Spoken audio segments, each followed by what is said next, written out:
Bon après-midi, tout le monde, et bienvenue à cette mise à jour sur le COVID-19 au Nouveau-Brunswick.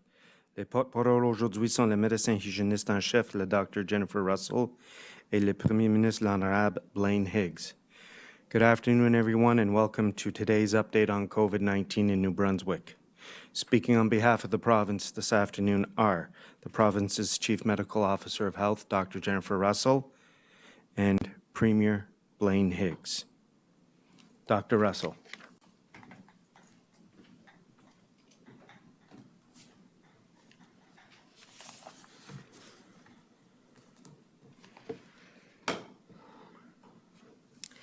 Thank you, Bruce. Merci. Bonjour à toutes et à tous.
That are touched by this at this moment in time. So staff, whatever kind of support you can offer them, that would be great.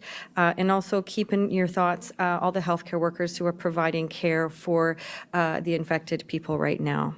Today, I'm announcing that we have confirmed 17 additional cases of COVID-19, all linked to the outbreak at the Manoir Notre-Dame.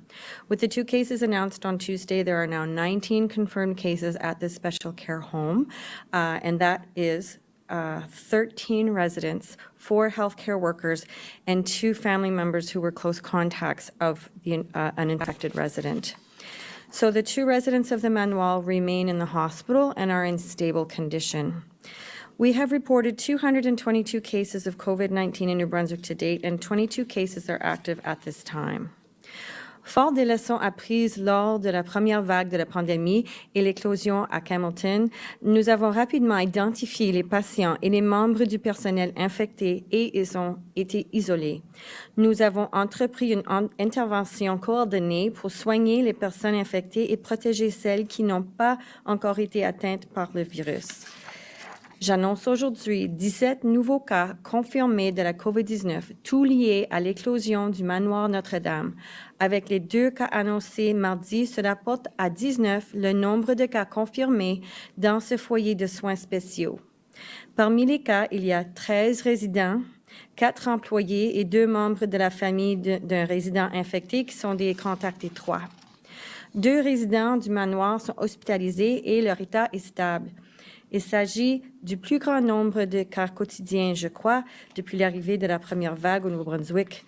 Alors, nous avons rapporté 222 cas de COVID-19 dans la province à ce jour et 22 cas sont actuellement actifs. Et je veux que tout le monde soit ont la compassion et donne du support et offre le support des gens ici dans cette situation, les membres de la famille, les résidents comme tels et les employés qui sont infectés et les membres de leur famille et aussi les travailleurs de santé qui prennent soin de ceux qui sont infectés maintenant. Alors, gardez-le dans vos pensées. The surge in cases we are reporting is the result of our rapid response to this outbreak. So we were able to test the entire, almost the entire population of residents and staff in a 4-hour period and get those results really quickly so that we could begin the contact tracing really quickly. And so we processed those tests really rapidly, and we're able to, again, start the contact tracing, and all the family members have been contacted by social development. So we've had a lot of help from our partners on the ground, EMP, social development, public health, the RHAs. So our prompt team, which is the rapid response team, remains on site today, and we have updates in the morning and we have updates in the evening to make sure that all the things that are needing to be done are getting done. They're coordinating further measures to protect and care for the residents at this special care home. They're all being isolated. They're all pretty much in single rooms. They've had a visit from the ID specialist from the Moncton Hospital, and IPC protocols are in place, and PPE has been supplied as well. We are extending our care to all the families connected with the manoir. Social workers have been assigned to communicate with families and to offer assistance and support. Je tiens à dire aux familles touchées que mes pensées sont avec elles. Je comprends l'inquiétude que vous ressentez pour vos proches et pour les membres du personnel qui ont bien pris soin d'eux. La situation est d'autant plus difficile que vous ne pouvez leur rendre visite. The restrictions for visitation right now are absolutely necessary to protect the staff, the residents, and the general public. I thank all the families for their support and understanding at this time. And again, I ask that the public offer their support and their well wishes at this time. Une équipe de soins cliniques a été dépêchée au manoir pour aider le personnel à contenir l'infection. Les résidents sont tous isolés dans leurs chambres. La résidence comporte principalement des chambres pour une personne avec leur propre salle de bain, ce qui aiderait à ralentir la propagation du virus. Staff are being assisted with special training on the proper use of personal protective equipment to protect themselves and the residents. Contact tracing is underway, and the source of the outbreak remains under investigation. Je ne cherche pas à faire porter la blâme à quelqu'un et vous ne devriez pas non plus. La COVID-19 est autour de nous et nous devons faire face aux éclosions lorsqu'elles surviennent. La grande majorité de nos cas sont liés à quelqu'un qui a voyagé à l'extérieur de la région atlantique et a rapporté le virus ici sans le savoir. C'est pour ça que c'est vraiment important que les gens qui voyagent hors de la bulle et retournent devraient isoler pendant 14 jours quand ils retournent. It's really timely to remind everyone of the importance of following self-isolation rules for those who have traveled outside the Atlantic bubble. From our experience with temporary foreign workers and international students last summer, those travelers had all been self-isolating, and any of the cases that were positive in the end, they were diagnosed while they were self-isolating, and therefore they could not infect any other people. We expect people will travel outside the region in the course of their work and their personal lives, and until a vaccine or other effective treatment becomes available, those who are required to self-isolate must do so and follow the rules to the letter. If you are told to self-isolate, that means limiting your contact with others. Don't go to school or work, and don't go out to shop. Stay in a separate room and use a separate bathroom if this is possible. Si on vous demande à vous isoler, vous devez limiter vos contacts avec les autres. N'allez pas à l'école ou au travail et ne sortez pas faire les courses. Restez dans une pièce séparée et utilisez une autre salle de bain. Avoid contact with others, especially the elderly and those with chronic health conditions or people who work or live with those people. Keep your hands clean, avoid touching your face, and take care not to contaminate commonly used surfaces. Monitor your symptoms daily, New Brunswickers. Everybody in the province needs to monitor yourself for symptoms. We have easy access to testing now through 811, but also our online form that you can get referred for a test without having to go through 811. We all need to work together to protect the entire population, including the vulnerable populations. Adhering to these rules has been the key to getting New Brunswick into the yellow phase of recovery, and it is vital if we are to stay at this level. Each of us has a role to play in keeping New Brunswick in the yellow phase. It's all about continuing to do what you have been doing. Maintain 2 meters of physical distance between yourself and others whenever you can. When you can't, wear a mask or a face covering. Always keep a couple of masks with you when you're out, and make sure to wash them regularly. Wash your hands regularly and thoroughly. Cough and sneeze into your sleeve. Regularly clean high-contact surfaces like kitchen countertops and door handles. Stay home when you are sick. Get tested by using the online self-referral tool or calling 811. None of these actions will stop COVID-19 on their own. It's the combination of all of these steps that we all need to do frequently, regularly, daily to stop COVID-19. If we each continue to observe all of these actions to the best of our ability, then we will be in the best position to slow the spread of the virus, enable our health system to manage the cases we are now seeing. With the second wave of COVID-19 now upon us, all New Brunswickers should recall what got us through the first wave, what got us through the outbreak in Camelton. Les règles d'hygiène sont importantes. La résilience est importante. L'exercice, l'air frais et une bonne alimentation sont importants. Friends and family are important. Kindness and compassion are extremely important.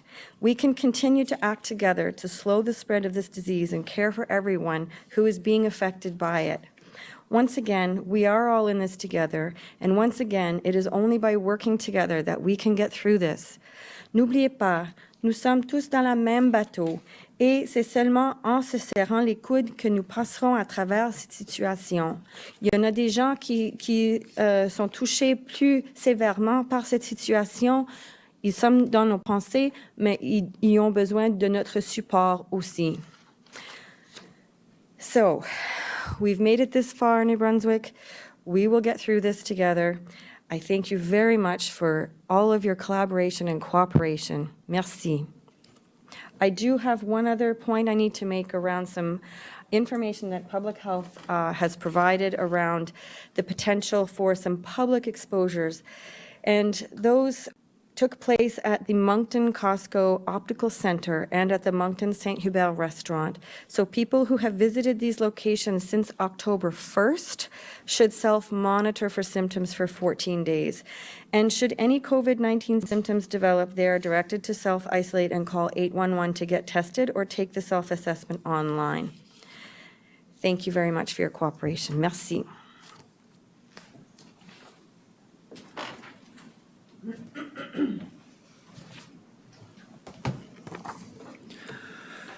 Good afternoon. Bonjour. The 17 new cases announced today represents the largest one-day outbreak our province has experienced to date. We've watched all across our country and in other countries, particularly in the U.S., over the last several months. And we've hoped that this day wouldn't come, but here we are. So what it means is we have to become even more diligent, even more focused on protecting ourselves and each other. This situation highlights just how serious our current situation is, but how serious this pandemic continues to be. It's easy to forget that when our numbers are low. COVID-19 is still with us, and it will be for the foreseeable future. We've repeated that message several times in relation to not getting accustomed to a normal until there's a vaccine. It's a normal with COVID. It's a normal with masks. It's a normal with social distancing. It's a normal with reduced numbers and activities that are different than they have been in the past. We are doing our very best to make life as normal as possible, but we know that it's not. Right now, the Provincial Rapid Outbreak Management Team for the Moncton region is working hard to contain this outbreak and limit the spread of this virus. Nous sommes reconnaissants du travail acharné accompli par l'équipe provinciale de gestion et inclusion. Nous remercions aussi le personnel du manoir Notre-Dame pour son dévouement continu. Je veux dire aux membres de famille et aux amis qui ont des préoccupations concernant les résidents et le personnel du manoir qui nous faisons tout ce que nous pouvons pour assurer la sécurité de leurs proches. We are asking that every New Brunswicker do their part as well to keep our province and our most vulnerable residents safe and healthy. We cannot take chances. We understand that you want to spend your Thanksgiving surrounded by loved ones, but please keep your gatherings small this year and respect the criteria that public health demands. I too will be following the advice of public health, and we will be having a very small gathering to celebrate this year's Thanksgiving. Si nous limitons nos contacts, ce sera plus facile pour la santé publique de faire la recherche des contacts si une personne est malade. Et ce sera plus facile de nous protéger les uns les autres. If you haven't downloaded the COVID Alert app, please do so. This app is another tool for us to use to keep one another safe and informed. The health and safety of New Brunswickers continues to be our top priority. It is understandable if you have concerns about what is happening in our province and about COVID-19. Étant que province, nous avons connu des temps difficiles dans le passé et nous avons surmonté ces tempêtes. Nous avons réussi en travaillant ensemble et en prenant soin les uns des autres. Every New Brunswicker has a role to play. We need to continue the diligence of washing our hands, maintaining physical distance from others, and wearing a mask when necessary. And if you are ill, stay home. We are depending on each other to do our part and to keep our province safe. We will recover from this outbreak, and we'll do so with everyone's help and the diligence of the great workers that are now doing the contact tracing and identifying just how widespread this outbreak really is. I thank each and every one of you for continuing to be diligent. Merci.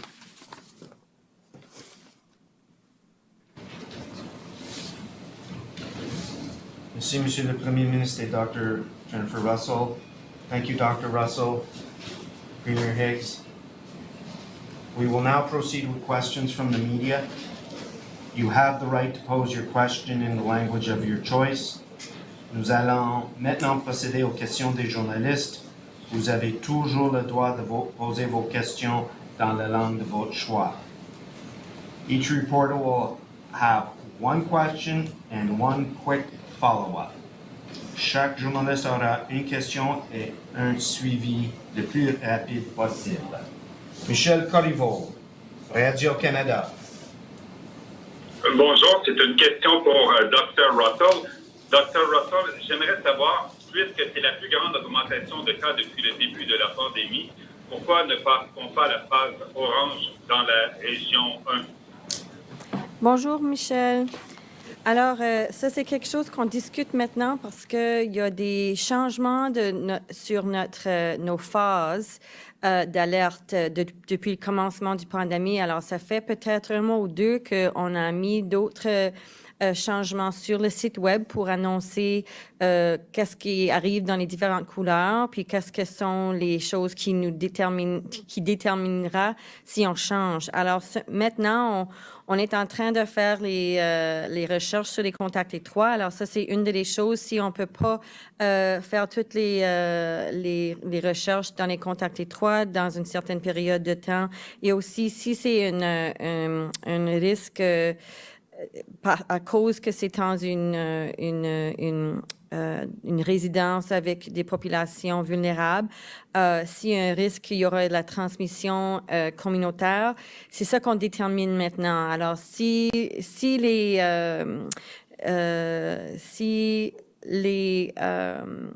on détermine que ces choses sont pas accomplies ou ils sont en place, c'est ça, on va décider d'aller dans la phase orange, mais on n'a pas toute l'information maintenant pour décider ça, mais c'est une bonne question et je sais qu'il y a plusieurs gens qui demandaient la même question. Merci, docteur. As-tu un suivi rapide, M. Corriveau? Oui, toujours pour Dr. Russell. Combien de personnes sont en quarantaine préventive maintenant? J'ai pas le nombre de personnes de contact étroit à ce moment-ci, mais je sais que tous les cas sont isolés maintenant et tous les contacts étroits qui ont été contactés dans les recherches sont en isolation, auto-isolement maintenant. Merci, M. Corriveau. Andrew Watt, Telegraph Journal. Yeah, my first question is to Premier Higgs. Premier, what would you say to the people of Zone 5 who were very upset that they got moved back into the orange phase and now we have an outbreak that's bigger than the total outbreak in Atholville, yet the province isn't moving that zone back into orange yet? Hi, Andrew. I'm going to take that question because I actually just answered it in French.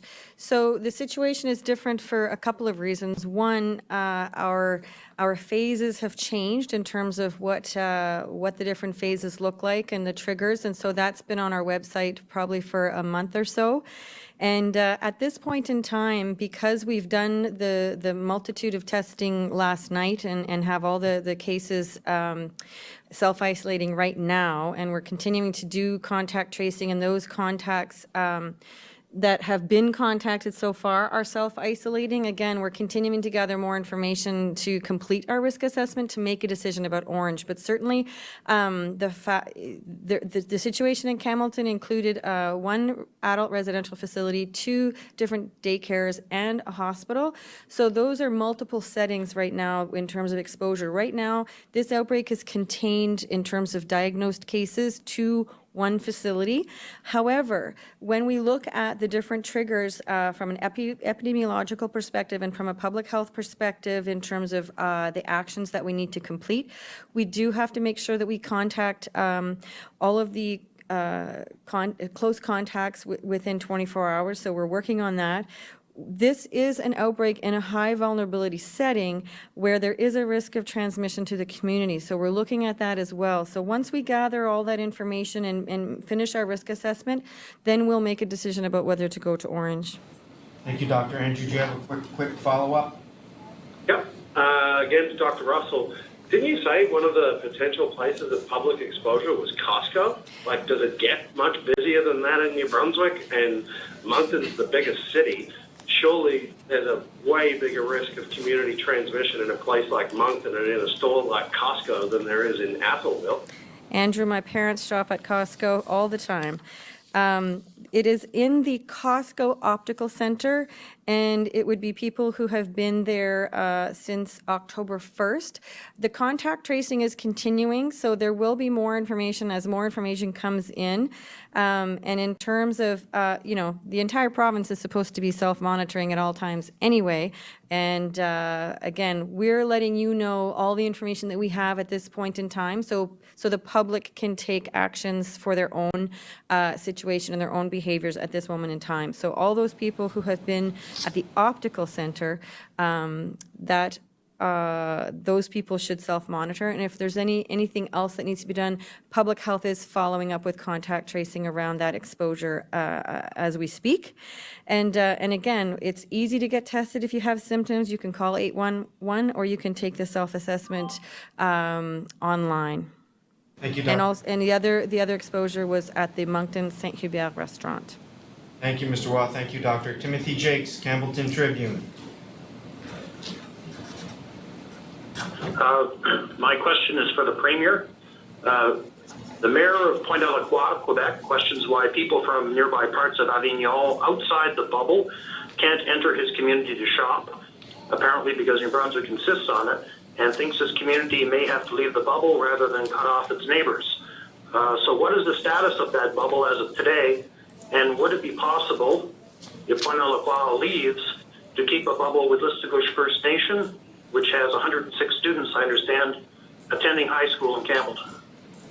So that has been the concern with the students that are traveling into New Brunswick from the First Nations community, and I guess that we're now looking at options in that sense. We don't see right now, especially given the current situation, there will be any expansion of that bubble, and if it becomes necessary to close the northern border with Quebec, then that is a possibility, and we will work with the First Nations community on how to make that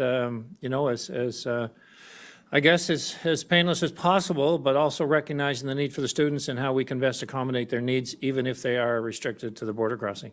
But further expansion is certainly not in the cards at this time.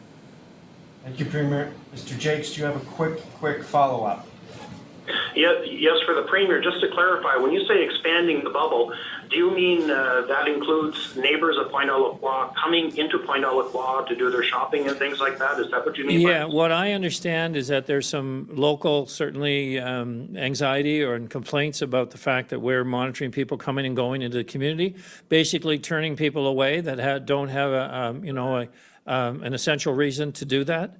That's the way we've protected communities here in New Brunswick, and that's the way we would agreed with the chief in relation to protecting his community that would allow us in order to keep the students moving back and forth.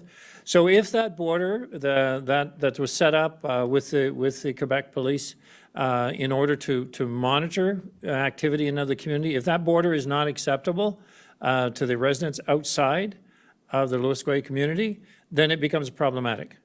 And we will have to recognize that's not workable.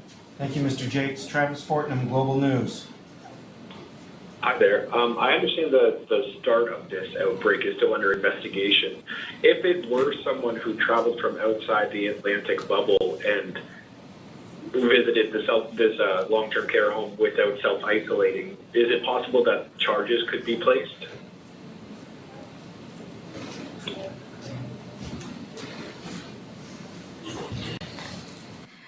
As I said during my speech, we're not looking for blame in this situation at this point in time. We're really looking for compassion and kindness, and we're looking for what we need to do to move forward to contain this outbreak at this time. And preferably, we would like to stay in the yellow phase while we do that, if that's possible.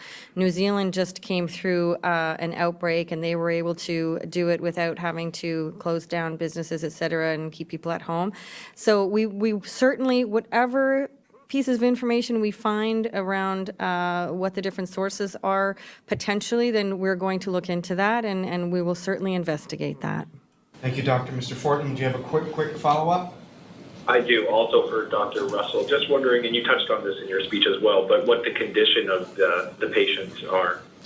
They are stable right now. The patients who are hospitalized are stable right now. And I just want to clarify the point I made about my parents shopping at Costco. I think prior to COVID, they shopped at Costco. I actually don't know if they've shopped at Costco since COVID happened. Thank you, Mr. Fortin. Thank you, Doctor. Vicki Hogarth, Charlotte County TV. Thank you, Bruce. My question is for Dr. Russell. Dr. Russell, do you know what protocol visitors to the manoir were following? What were they asked, or what did they have to do when they came to visit?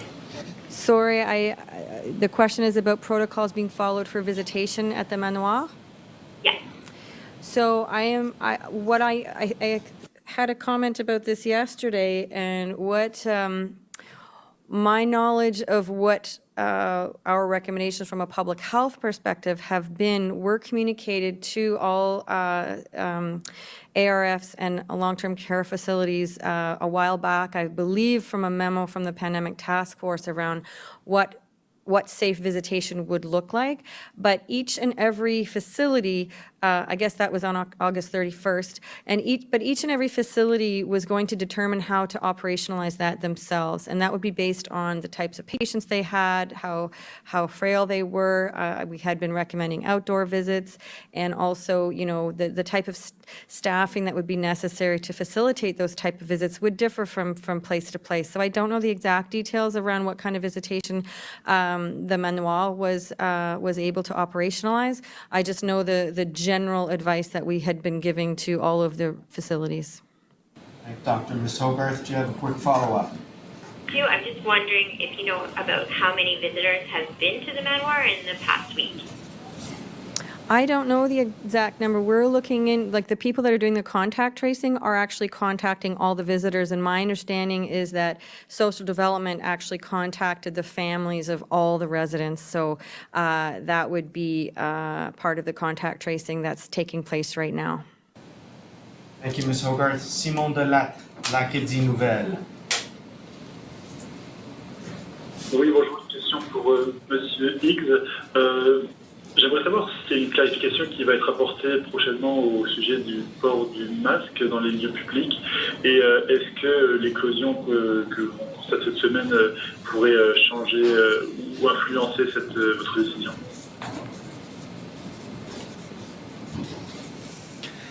The COVID Cabinet Committee and Cabinet are meeting tomorrow on certainly understanding the compliance issues around following public safety rules. This situation will definitely be a factor in the discussions around the future requirement for masks. But the decision will be made, tomorrow in our committee, our cabinet committee meetings. I think that, you know, when we said we wanted to make changes to some of the activities in order to ensure adherence and compliance with being followed, what we're learning and will learn through this outbreak will help us to make better decisions to tighten rules. We've asked, and Dr. Russell just referenced, you know, it's not about laying blame or laying charges. It's about people taking a responsibility to protect themselves and others, and not being complacent about the risk. This is definitely a wake-up call, one that we certainly didn't want to see, but one we were very concerned might happen. So we'll learn from this, and we'll make decisions accordingly as a result. Merci, Monsieur le Premier ministre. Monsieur Delatte, as-tu un suivi? Non, merci. Merci. Mia Urquhart, CBC. Thanks, Bruce. My question is for Dr. Russell.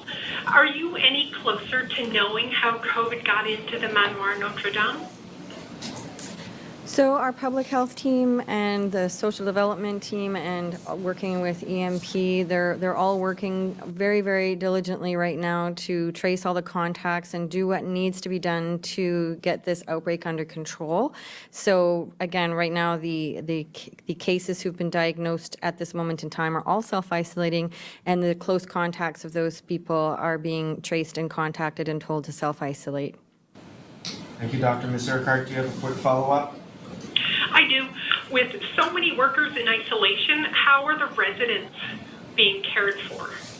So my understanding with the team on the ground, we sent in our prompt team, and EMP, again, lessons learned from the outbreak in Hamilton. We have mobilized some staff to be able to have the residents cared for by a critical care team, which is on site at the moment. Thank you, Ms. Urquhart. Thank you, Dr. Russell. Mathieu Wacomo, l'Acadie Nouvelle. Ma question est pour Monsieur le Premier ministre Higgs.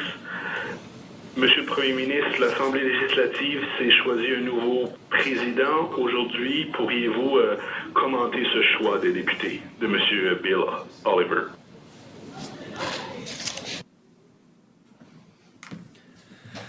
Yes, certainly. I'm very pleased with Bill taking on the role of Speaker. I mean, Bill has a tremendous amount of experience certainly in the legislature, but as certainly going back years ago to being an executive assistant to a former Speaker, Bev Harrison, and so he's worked in not only the legislature directly to understand the procedures and protocol, but he's worked certainly as an MLA, as a Minister of the Crown. A wealth of experience in our province, and brings again stability and continuity and a great deal of knowledge to the role of the legislature. Monsieur Roy, comment as-tu un suivi cet après-midi? Oui, toujours pour le Premier ministre. Monsieur Higgs, pouvez-vous nous expliquer sur le même sujet votre rôle dans le choix de Monsieur Oliver? Est-ce que c'est vous qui avez choisi qu'au sein de votre caucus, Monsieur Oliver serait le candidat, ou est-ce que vous avez laissé le caucus décider lui-même? Comment ça a fonctionné chez vous? Well, it worked the same as I think every selection of Speaker. I mean, certainly I supported Bill. But there was an option for others to participate should they choose to do so. And if you were following the proceedings, certainly there was one candidate that was planning to offer as well, and declined during the actual legislative process when Bill was being sworn in or voted in. So you know, it was it's how the Speaker. I don't think there was anything unique to the process this time over past selections. Merci, Monsieur Wacomo. Thank you, Premier Shane McGee, CBC. Hi, this is a question for Dr. Russell. Can you tell us more about this exposure at St. Hubert's? We're seeing that an email that suggests an employee at the location has tested positive after being a contact with one of the home residents. I don't have that information. We are looking into everything that we can at this time. So I was just informed about the possible public exposure at the St. Hubert just before I came into the press conference. Mr. McGee, a quick follow-up, please. You know, I asked yesterday about the workers at the home. I'm just wondering if you can say whether any workers at this home worked elsewhere and whether there's any concerns about that. Well, again, the teams on the ground are gathering that information, and from a risk perspective, they would determine if there was a risk at any other facilities if that were the case. I don't have, again, my teams on the ground are looking into that right now with all of the contact tracing they're doing. Thank you, Mr. McGee. Into our huddle today. Hello, this is a question for both Dr. Russell and the Premier, I guess. Just wondering, given that the two places for potential exposure were businesses, what does this mean for businesses in the area in terms of the public health rules that they have to follow? Well, Costco had already implemented their own mandatory mask directive. So my understanding is the Costco mandates that you wear a mask when you go into that particular facility. I'm not sure about the St. Hubert, but certainly I'm assuming that those establishments would have also alcohol hand sanitizer for people to use when they entered as well. Do you have a follow-up today? Yes, please. Yeah. I guess this is for the Premier. Will this change travel within the Atlantic bubble at all? Well, certainly we would like to think that it won't. Again, it'll depend on the extent, and I'm sure my colleagues in the other provinces will be following this closely. I've already heard from one Premier in regards to their support to help us any way that they can.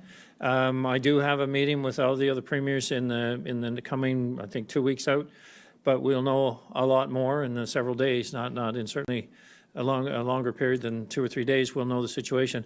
So right now, if we can contact trace, if we know and can surround this and get it under control, then I would say it won't affect the bubble throughout the Atlantic region.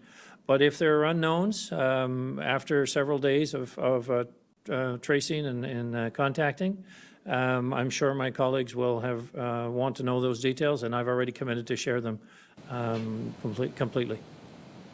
Thank you, folks. Thank you, Doctor. Thank you, Premier. Thank you. Nicolas Steinbach, Radio-Canada. Bonjour, cette question pour le docteur Russell. Bonjour, docteur.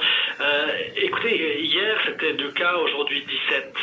Est-ce qu'on craint que le pire soit à venir ou c'est derrière nous au moment où on se parle, où on craint d'avoir encore plus de cas demain et après-demain? C'est vraiment difficile à dire parce que c'est 14 jours avant qu'on va voir combien d'autres cas qu'on va voir à cause de les premiers cas qu'on a déterminés, qu'on a diagnostiqués. Alors, c'est vraiment les prochaines 2 semaines qui vont nous dire combien d'autres cas on va voir. Puis ça va nous dire comment rapidement qu'on a pu isoler ceux qu'on a diagnostiqués, les contacts étroits, et si les contacts étroits développent des symptômes, ils sont testés, etc. Alors, ça va être au moins 2 semaines avant qu'on va voir quoi ce que cette éclosion va développer, comment ça va dérouler. Justin Bach, as-tu un suivi cet après-midi, monsieur?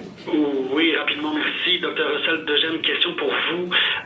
Juste pour clarifier, au niveau de l'origine de cette éclosion, est-ce qu'on doit comprendre aujourd'hui que c'est quelqu'un qui vient de l'extérieur de la bulle atlantique et que cette personne ne s'est pas isolée lorsqu'elle est revenue de l'extérieur? Est-ce que c'est ça? Alors, jusqu'à maintenant, la plupart des cas sont des cas de voyage. Alors, c'est quelqu'un qui a travaillé en hors de la bulle atlantique, soit au Canada ou soit international. Et on a vu avec les étudiants étrangers et aussi les travailleurs étrangers. Dans ces cas-là, ils sont isolés pendant 14 jours et on les testé en la 10e journée. Et tous ceux qui ont été positifs dans ces situations-là n'ont pas eu la chance d'infecter d'autres gens parce qu'ils étaient en isolement. Alors, on sait que les 14 jours d'isolement, c'est vraiment l'effet, la chose qui est plus importante quand les gens voyagent dedans de la bulle.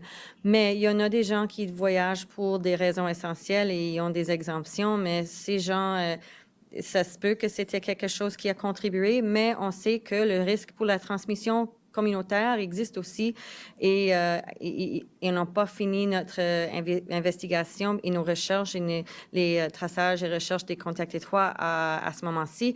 Alors, au fur et à mesure qu'on a d'autres informations, on peut le partager, mais maintenant, on n'a pas assez d'informations pour dire oui ou non, est-ce que c'est un cas lié au voyage, oui ou non. Merci, monsieur. Héloïse Rodriguez, Radio-Canada. Oui, bonjour. Dr. Russell, vous l'avez dit, il s'agit d'une population vulnérable. Je me demandais si, vu la situation, vous comptiez interdire les déplacements de main-d'œuvre entre les différents foyers de soins pour les protéger, et sinon, pourquoi? J'ai pas entendu toute la question, mais je sais que c'est au sujet des ressources humaines qui travaillent, les travailleurs entre différentes... Interdire les déplacements entre les différents foyers de soins des employés. Alors, les politiques, c'est quand il y a une éclosion, c'est dans cet instant-là qu'on va arrêter le déplacement entre des endroits. Alors, cette situation aujourd'hui, les directives sont là à cause qu'il y a une éclosion. Les gens ne devraient pas travailler dans plus qu'une entreprise, mais on l'examine maintenant avec les équipes qui sont en train de travailler sur la situation maintenant, sur l'éclosion. Tu es suivi? Oui, merci. Je sais que vous n'avez pas fini le traçage des contacts encore, mais pour avoir une idée de l'ampleur de la situation, est-ce que vous pouvez nous dire combien de personnes sont en isolement préventif en ce moment? J'ai pas cette information dès que maintenant, mais au fur et à mesure qu'on l'a, on peut vous donner l'information. Dans le cas de Hamilton, on avait comme au moins 1000 contacts étroits, mais quand on a tracé tous les contacts, on a vu que c'était vraiment 400 parce qu'il y avait comme des contacts en commun avec d'autres. Alors, au fur et à mesure qu'on a cette information, on va partager. Merci beaucoup, David Coach. Time to transcript. Yes, the question is for Dr. Russell. A resident at the Manoir Notre Dame in Moncton was taken to the Moncton Hospital 3 times over the past week with symptoms including fever, headache, chest pain, and fatigue, according to her granddaughter. She believes her grandmother wasn't tested for COVID-19 despite showing symptoms of the virus, and her grandmother has since tested positive and is now on oxygen. I know that you can't comment on individual cases, but how could this kind of oversight occur? Well, you are correct. I can't comment on individual cases, and so all I can tell you is that both regional authorities are working on any possible exposures at the moment.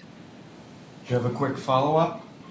More generally, can you describe the COVID testing protocols in effect at the Moncton Hospital and hospitals across the province? Well, the information that we have provided through the Pandemic Task Force would have been broad, information that would have been operationalized at the RHA level. So I don't actually have those details, but the RHAs would be in a better position to comment on that information. Thank you. Geneviève Normand, Radio-Canada. Oui, bonjour. Ma question, c'est pour la Dr. Russell. En fait, vous avez dit qu'il y a 4 employés qui ont testé positif à la COVID-19. Je voudrais savoir si ce sont des employés qui ont travaillé dans un autre centre de soins récemment. On continue à faire le traçage des contacts étroits, etc. Alors, c'est les équipes dans la région qui sont en charge de ce travail. J'ai pas des nouvelles sur ceux qui ont testé positif ont actuellement travaillé dans d'autres endroits. Mais au fur et à mesure qu'on a cette information, ça va nous informer des directions et des actions. S'il y a des risques à d'autres endroits, ça veut dire qu'il faudra faire plus de travail pour mettre en place des plans d'action pour mitiguer le risque. Merci, Dr. Geneviève. As-tu un suivi? Oui, et mon suivi, en fait, c'est à propos... en fait, j'en ai 2 suivis, si c'est possible. Non, je voudrais savoir, vous dites qu'il y a 13 résidents qui sont infectés. On sait qu'ils sont 112 dans ce centre-là. Il y en a 2 qui sont à l'hôpital. Qu'est-ce qui est fait à l'intérieur du manoir Notre-Dame? J'aimerais comprendre un peu, là, logistiquement, est-ce qu'on a mis les patients positifs, par exemple, dans une aile séparée? Il y en a seulement 2 qui sont à l'hôpital. Est-ce que ce sont des chambres partagées? Comment est-ce qu'on s'organise au manoir pour essayer de limiter la propagation? Alors, cette manoir, la plupart des résidents sont dans des chambres seules, une personne à la chambre et une salle de bain propre pour eux. Alors, ça veut dire que le risque d'infection entre les résidents est minimisé parce qu'ils sont seulement une personne dans chaque chambre. Alors, ça, c'est l'information que j'ai maintenant, mais l'équipe qui travaille à la manoir, ils sont en sécurité en scène. On avait eu une visite d'un des spécialistes hier soir pour vraiment donner beaucoup d'informations et une des infirmières pour les protocoles pour faire certaine que c'est suivi comme il faut. Merci beaucoup, Geneviève. Merci beaucoup, Dr. Russell.